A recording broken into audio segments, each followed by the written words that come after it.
Bienvenue à cette présentation qui fait la lumière sur le sanctuaire hébreu. Troisième partie, section A. Cette partie vous donnera l'explication du symbolisme de tous les composants du sanctuaire que nous avons décrits dans la première partie. Elle mettra en lumière ce que Jésus-Christ a accompli en nous pour nous sauver du péché. Mais avant de débuter, certaines notions de base doivent être comprises afin de bien saisir la complémentarité entre ce que Christ a fait pour nous et ce que Christ fait en nous. Ce concept en Christ, largement utilisé dans les épîtres de Paul, comporte une complémentarité qu'il ne faut pas négliger. Comme nous l'avons vu, Jésus a réalisé des choses merveilleuses pour nous libérer du péché. Et il est important de comprendre que cette réalité a un impact direct dans notre vie de tous les jours. Dieu désire maintenant vous révéler ce mystère de Christ en vous. Le mystère caché de tout temps et dans tous les âges m'est révélé maintenant à ses saints, à qui Dieu a voulu faire connaître quelle est la glorieuse richesse de ce mystère parmi les païens, savoir Christ en vous, l'espérance de la gloire. C'est lui que nous annonçons, exhortant tout homme et instruisant tout homme en toute sagesse, afin de présenter à Dieu tout homme devenu parfait en Christ. C'est à quoi je travaille en combattant avec sa force qui agit puissamment en moi. Prenons maintenant le temps d'étudier cette notion importante.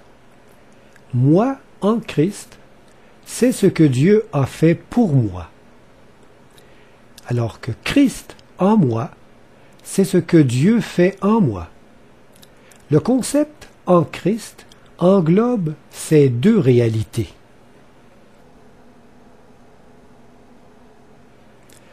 Moi en Christ, c'est Dieu qui agit en dehors de moi. Il s'est donné lui-même en rançon pour nous. Christ en moi, c'est Dieu qui agit à l'intérieur de moi.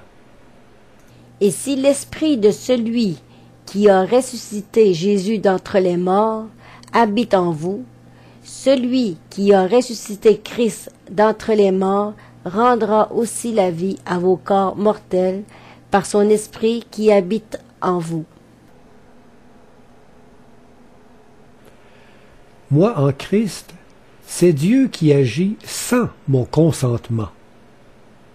Lorsque les temps ont été accomplis, Dieu a envoyé son Fils, né d'une femme, né sous la loi, afin qu'il rachetât ceux qui étaient sous la loi, afin que nous reçussions l'adoption. Christ en moi, c'est Dieu qui agit avec mon consentement. Voici, je me tiens à la porte et je frappe. Si quelqu'un entend ma voix et ouvre la porte, j'entrerai chez lui. Je souperai avec lui et lui avec moi.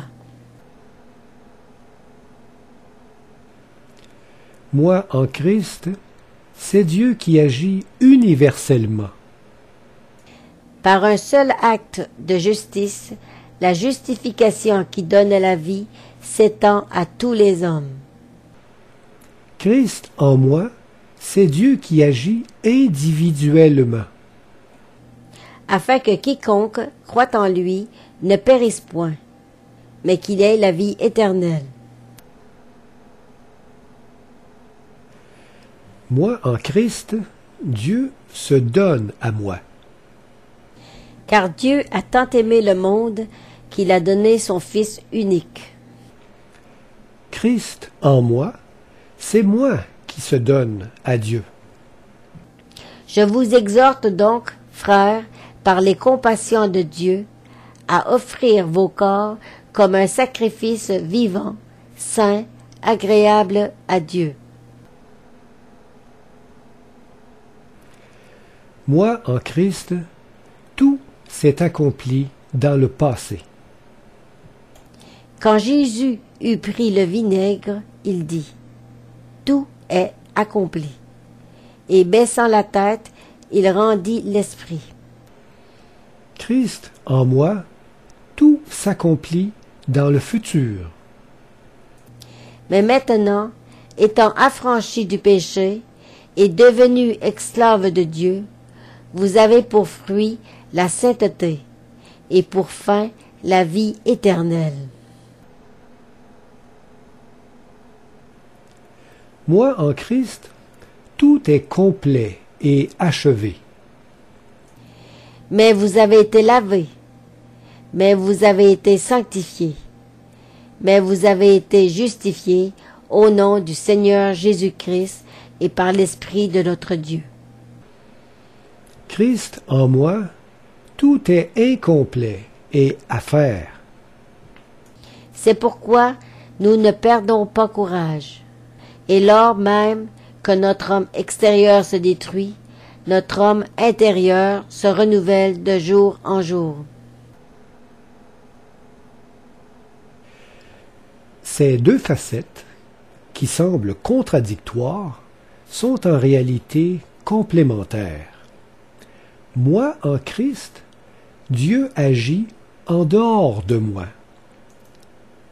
Il agit sans mon consentement. Il agit universellement. C'est Dieu qui se donne à moi. Tout s'est accompli dans le passé, et tout est complet et achevé. Tandis que Christ en moi, Dieu agit à l'intérieur de moi. Il agit avec mon consentement. Il agit individuellement. C'est moi qui se donne à Dieu. Et tout s'accomplit dans le futur. Et tout est incomplet et à faire. Il est important de présenter les deux facettes du plan du salut en Jésus-Christ, afin d'avoir une vision équilibrée de l'Évangile. Plusieurs ont dénaturé la compréhension de celui-ci en ne présentant qu'une seule perspective. Dans ce cours, nous aborderons donc cette deuxième perspective.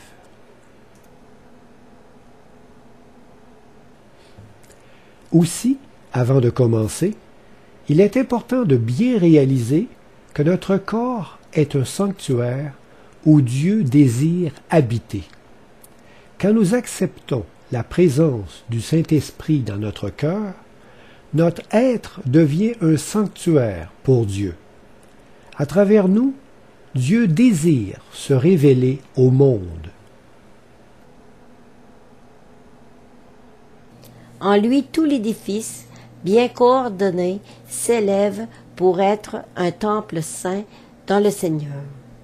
En lui, vous êtes aussi édifiés pour être une habitation de Dieu en esprit. Ne savez-vous pas que votre corps est le temple du Saint-Esprit, qui est en vous, que vous avez reçu de Dieu et que vous ne vous appartenez point à vous-même, car vous avez été rachetés à un grand prix. Glorifiez donc Dieu dans votre corps et dans votre esprit, qui appartiennent à Dieu. Débutons maintenant notre cours avec une explication de tout le symbolisme de chaque élément du sanctuaire. Chaque partie de celui-ci représente un élément du plan du salut que Dieu désire réaliser en chacun de nous.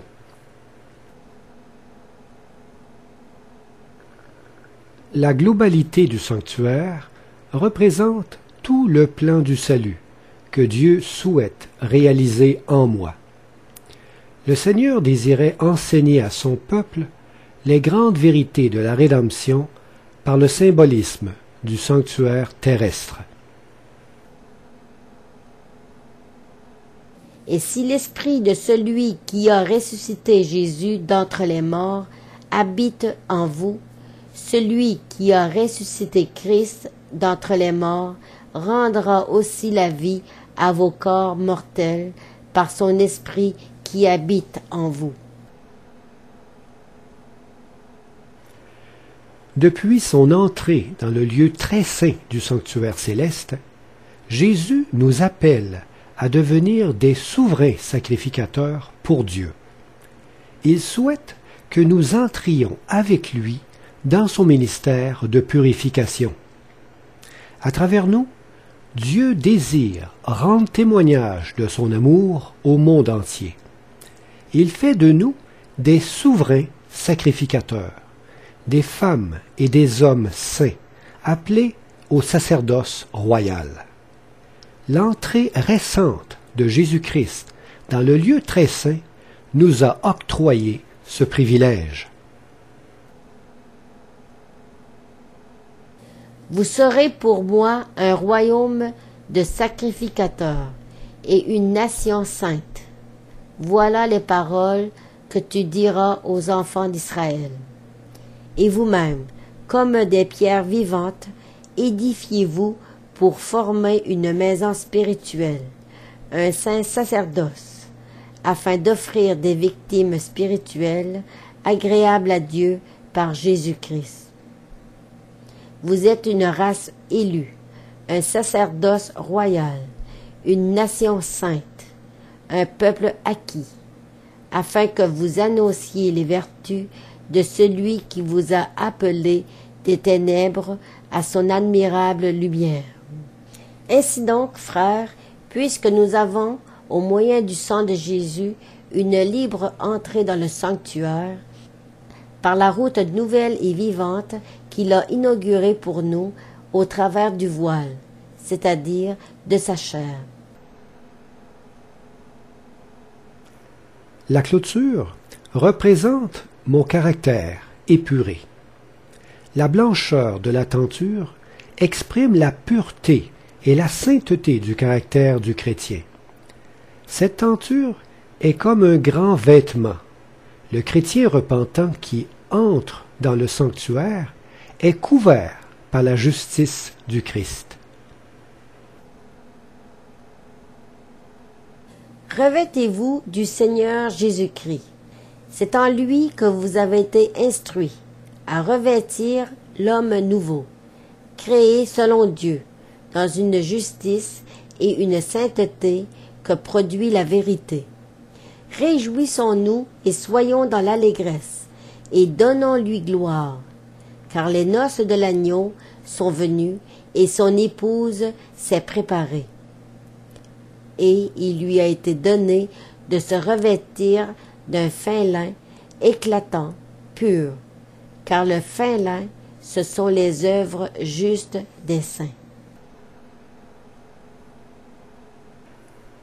La porte représente l'acceptation du Christ dans notre vie personnelle. C'est l'ouverture de notre cœur aux choses spirituelles de Dieu. Voici, je me tiens à la porte et je frappe. Si quelqu'un entend ma voix et ouvre la porte, j'entrerai chez lui. Je souperai avec lui et lui avec moi. Et vous, soyez semblables à des hommes qui attendent que leur maître revienne des noces, afin de lui ouvrir dès qu'il arrivera et frappera. Le parvis représente l'étape de notre conversion par l'abandon de nos motivations charnelles qui sont contraires à Dieu. Au moment où nous cessons de nous rebeller contre lui, nous entrons dans cette œuvre du pardon accomplie à la croix. Notre abandon dans les mérites de Christ nous restaure et nous rend participants de son œuvre de salut.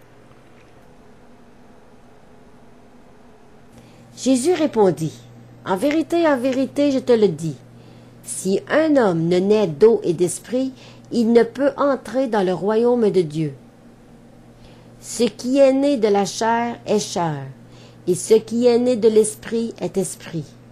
Ne t'étonne pas que je t'ai dit, il faut que vous naissiez de nouveau. Le vent souffle où il veut, et tu en entends le bruit, mais tu ne sais d'où il vient, ni où il va. Il en est ainsi de tout homme qui est né de l'esprit. Sur l'autel des sacrifices, nous offrons notre ego en sacrifice. Cette mort de notre ego s'exprime par l'abandon complet de notre moi dans les mérites du Christ. C'est le plongeon de la mort dans les bras de Dieu pour sa gloire. Je vous exhorte donc, frères, par les compassions de Dieu, à offrir vos corps comme un sacrifice vivant, saint, agréable à Dieu, ce qui sera de votre part un culte raisonnable. J'ai été crucifié avec Christ, et si je vis, ce n'est plus moi qui vis, c'est Christ qui vit en moi. Si je vis maintenant dans la chair, je vis dans la foi au Fils de Dieu, qui m'a aimé et qui s'est livré lui-même pour moi. Cette cuve d'eau représente ma résurrection en nouveauté de vie. Tous mes péchés lavés par le sang de Jésus sont alors abandonnés. J'entre dans une nouvelle vie, animée de la puissance du Saint-Esprit. C'est la nouvelle naissance que Dieu désire que j'exprime par le baptême. Si quelqu'un est en Christ, il est une nouvelle créature. Les choses anciennes sont passées. Voici, toutes choses sont devenues nouvelles. Ayant été ensevelis avec lui par le baptême, vous êtes aussi ressuscités en lui et avec lui par la foi, en la puissance de Dieu qui l'a ressuscité des morts. La tente d'assignation représente ma constante communion avec Dieu. C'est l'étape de notre sanctification par la progression de notre spiritualité dans le développement d'une intimité profonde avec Dieu. Ce lieu représente aussi un assemblage solide, droit, uni et saint dans la communion fraternelle. Chaque planche de bois recouvert d'or représente le chrétien, recouvert de l'amour de Dieu, formant son Église. Heureux ceux qui sont intègres dans leur voie, qui marchent selon la loi de l'Éternel. Heureux ceux qui gardent ses préceptes, qui le cherchent de tout leur cœur, qui ne commettent point d'iniquité, et qui marchent dans ses voies. C'est de lui, et grâce à tous les liens de son assistance, que tout le corps, bien coordonné et formant un solide assemblage, tire son accroissement selon la force qui convient à chacune de ses parties, et s'édifie lui-même dans la charité. Les couvertures représentent les étapes de ma nature humaine régénérée. Celui qui entre par la foi dans le sanctuaire céleste doit préalablement avoir été régénéré par la nouvelle naissance. Cette transformation me rend apte pour le ciel. Le tapis extérieur résistant en peau de dauphin représente notre nature humaine pécheresse. Misérable que je suis, qui me délivrera du corps de cette mort? Grâce soit rendue à Dieu par Jésus-Christ notre Seigneur. Le tapis en peau de bélier teinte en rouge représente la mort de mon ego. Ils l'ont vaincu à cause du sang de l'agneau et à cause de la parole de leur témoignage, et ils n'ont pas aimé leur vie jusqu'à craindre la mort. Le tapis blanc en poil de chèvre représente ma nouvelle naissance en Jésus-Christ. Pour vous, votre obéissance est connue de tous. Je me réjouis donc à votre sujet, et je désire que vous soyez sages en ce qui concerne le bien et purs en ce qui concerne le mal. Le tapis intérieur de fin lin de couleur, avec des chérubins, représente mon droit d'accès au ciel, par mon humanité régénérée. Il nous a ressuscités ensemble et nous a fait asseoir ensemble dans les lieux célestes en Jésus-Christ. Le lieu saint représente ma victoire sur chaque tentation. Dans cette pièce, Dieu me parle, m'éclaire et me nourrit, afin que je demeure debout dans cette marche avec lui. Tous les éléments sont présents pour me donner la victoire sur chaque tentation et cesser toute transgression. Cette pièce représente ma constante sainteté dans ma relation avec Dieu. Aucune tentation ne vous est survenue qui n'ait été humaine, et Dieu, qui est fidèle, ne permettra pas que vous soyez tentés au-delà de vos forces. Mais, avec la tentation, il préparera aussi le moyen d'en sortir, afin que vous puissiez la supporter. Je dis donc, marchez selon l'esprit, et vous n'accomplirez pas les désirs de la chair. C'est pourquoi prenez toutes les armes de Dieu, afin de pouvoir résister dans le mauvais jour et tenir ferme après avoir tout surmonté. Le chandelier représente la lumière que je dégage dans ma vie sanctifiée. L'huile dans le chandelier symbolise l'action du Saint-Esprit à travers moi. Vous êtes la lumière du monde. Une ville située sur une montagne ne peut être cachée. Autrefois, vous étiez ténèbres, et maintenant, vous êtes lumière dans le Seigneur. Marchez comme des enfants de lumière, afin que vous soyez irréprochables et purs, des enfants de Dieu irrépréhensibles au milieu d'une génération perverse et corrompue, parmi laquelle vous brillez comme des flambeaux dans le monde.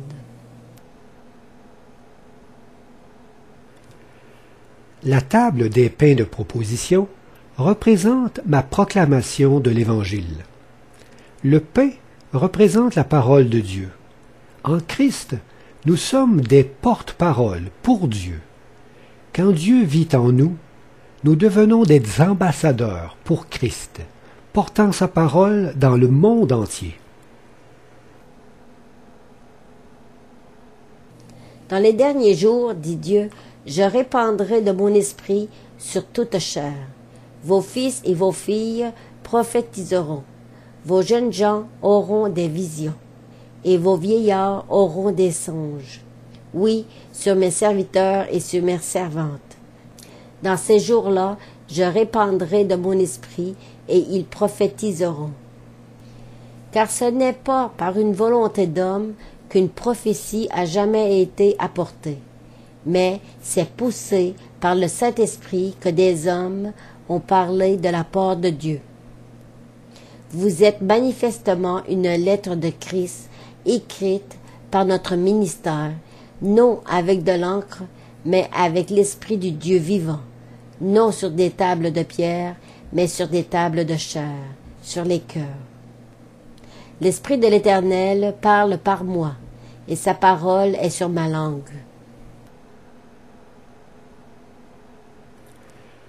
L'autel des parfums représente mon intercession personnelle.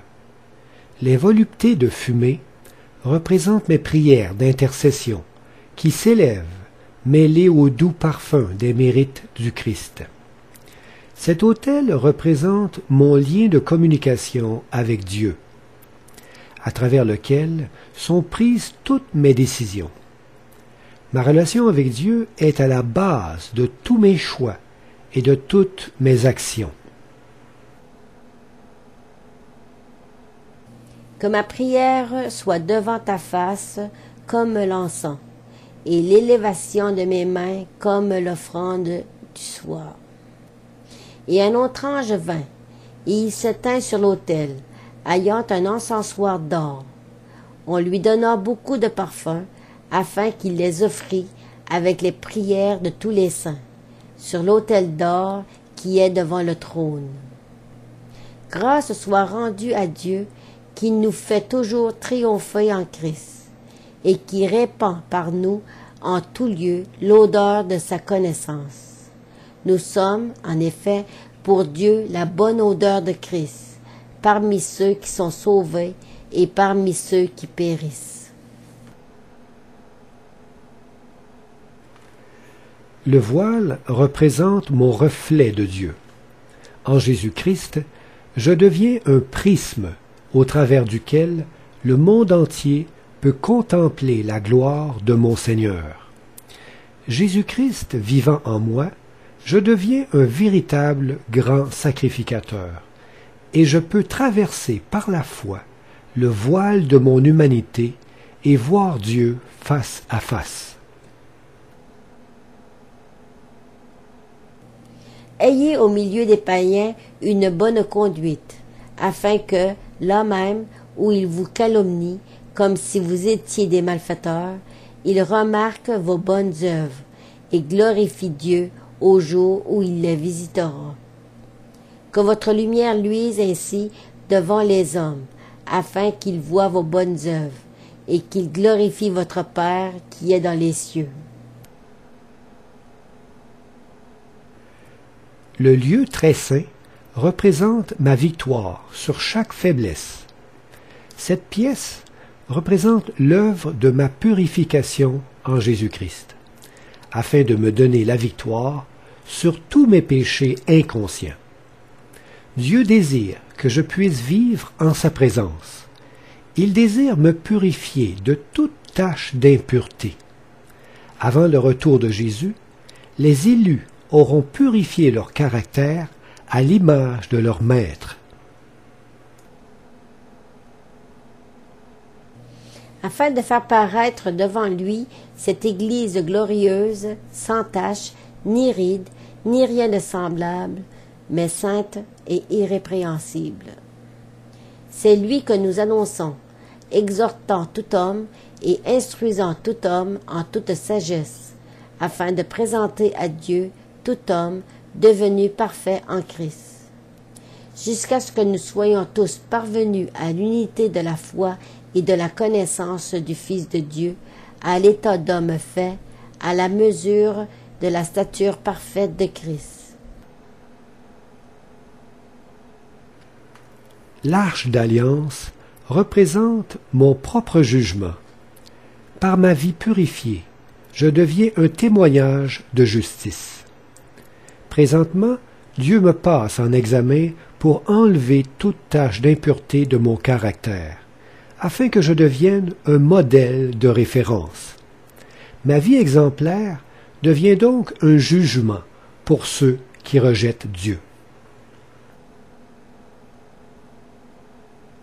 Ne savez-vous pas que les saints jugeront le monde? Et si c'est par vous que le monde est jugé, êtes-vous indigne de rendre les moindres jugements? À celui qui vaincra et qui gardera jusqu'à la fin mes œuvres, je donnerai autorité sur les nations. Il les pètera avec une verge de fer. Comme on brise les vases d'argile, ainsi que moi-même, j'en ai reçu le pouvoir de mon Père. Le coffre représente mon témoignage personnel, par mes choix dans les épreuves, qui témoignent de mon amour pour Dieu. Ma vie est une mise en pratique concrète des 10 commandements de Dieu, et mes paroles deviennent une nourriture pour tous ceux qui ont faim et soif de vérité. Les 10 commandements témoignent que Dieu me donne l'obéissance parfaite à sa loi. La manne témoigne que je possède la vie éternelle. et la verge d'Aaron témoignent que Dieu m'a personnellement choisi. Ils restèrent cependant assez longtemps à Icône, parlant avec assurance, appuyés sur le Seigneur, qui rendait témoignage à la parole de sa grâce et permettait qu'il se fît par leurs mains des prodiges et des miracles. Dieu, appuyant leur témoignage par des signes, des prodiges et divers miracles, et par les dons du Saint-Esprit distribués selon sa volonté. Le propitiatoire représente ma miséricorde personnelle. C'est l'expression de mon amour pour mes frères. Cet amour couvre les faiblesses et les péchés de mes semblables. La haine excite des querelles, mais l'amour couvre toutes les fautes. Avant tout, ayez les uns pour les autres une ardente charité, car la charité couvre une multitude de péchés. La nuée représente mon leadership. Dieu désire faire de moi un dirigeant, afin de guider le monde vers son Fils Jésus-Christ. Par le Saint-Esprit qui vit en moi, je reflète la gloire de notre Seigneur et je suis une bannière pour ceux qui cherchent la vérité. Ainsi parle l'Éternel des armées. En ces jours-là, 10 hommes de toutes les langues des nations saisiront un Juif par le pan de son vêtement et diront : Nous irons avec vous, car nous avons appris que Dieu est avec vous. Résumons maintenant ce cours en reprenant chacun des composants du sanctuaire que nous avons vus et en leur assignant leur double représentation dans le grand mystère de notre rédemption en Jésus-Christ, à savoir moi en Christ et Christ en moi. Le sanctuaire représente le plan du salut en Jésus-Christ. Il représente aussi le plan du salut en moi. Le souverain sacrificateur représente Jésus-Christ, notre Sauveur. Il représente aussi ma personne comme chrétien sauvé. La clôture représente la justice de Jésus-Christ. Elle représente aussi mon caractère épuré. La porte du sanctuaire représente l'incarnation de Jésus-Christ. Elle représente aussi mon acceptation du Christ dans ma vie. Le parvis représente son ministère terrestre de réconciliation. Il représente aussi ma conversion. L'autel des sacrifices représente le sacrifice de Jésus sur la croix. Il représente aussi la mort de mon ego. La cuve d'airain représente la résurrection de Jésus-Christ. Elle représente aussi ma nouvelle naissance. La tente d'assignation représente son ministère céleste d'intercession. Elle représente aussi ma communion avec Dieu. Les couvertures représentent les mérites de Jésus-Christ. Elles représentent aussi ma nature humaine régénérée. Le lieu saint représente son ministère de sanctification. Il représente aussi ma victoire sur chaque tentation. Le chandelier représente Jésus-Christ, qui est la lumière du monde. Il représente aussi mon illumination dans le monde. La table des pains de proposition représente Jésus-Christ, qui est la parole de Dieu. Il représente aussi ma proclamation de l'Évangile. L'autel des parfums représente l'intercession de Jésus-Christ. Il représente aussi mon intercession personnelle. Le voile représente Jésus-Christ, qui est notre accès auprès du Père. Il représente aussi mon reflet de Dieu.